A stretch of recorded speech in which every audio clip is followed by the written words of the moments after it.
A day in my life as a girl living in a 5-star hotel. I thank the Lord for waking me up today. It's a new day and it's my day off. Thank you, Lord. Ayan, ligpit-ligpit muna.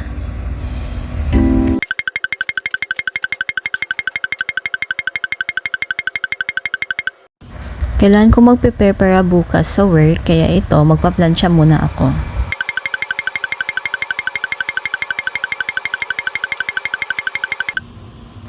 Ayan, natapos din sa wakas. Nice. Kaya yan, mag-toothbrush muna. Magpunta sa labas para mag-breakfast. Itong napakagandang surroundings ng Marriott Hotel. At dito ako magbe-breakfast. It's breakfast time. Kain po tayo. At ngayon, let's have a tour po sa hotel na tinutuluyan namin. Meron siyang jacuzzi. Ayan.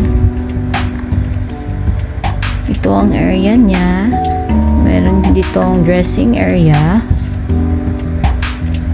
Ayan, napakalinis dito, guys. Merong sauna. At meron siyang Moroccan sauna. Yun ang pantry ng mga empleyado. At dito sa kabila, meron silang gym. Dito, female gym. Mga babae lang ang pwedeng mag-gym dito. Sa baba naman ay may male gym. Ayan, kumpleto ang mga gamit nila, guys. May dumbbells at iba't ibang klase ng mga gamit. Ikaw na lang ang kulang para mag-gym. Tara na at mag-gym tayo. And ito, nakabihis na me. Ready to gym. Sana lang ay tuloy-tuloy na itong pag-gym ko. Kasi, baka first and last na to.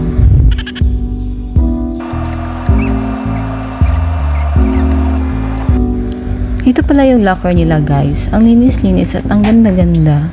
Kaya, kahit na mag-iwan ka dyan ng damit mo, hindi siya mawawala kasi may key siya. At ito naman ang kanilang swimming pool.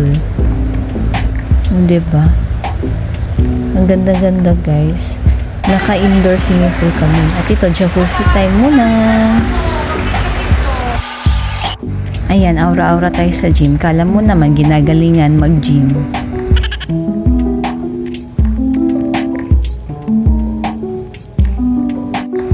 Ayan, second day ng pag-gym. Tingnan ko nga kung meron akong improvement. Uy, meron pa ring bump sa tiyan. At yun lang, guys. Sana nagustuhan nyo yung journey ko sa pagtira dito sa 5-star hotel. Thank you for watching. Bye-bye!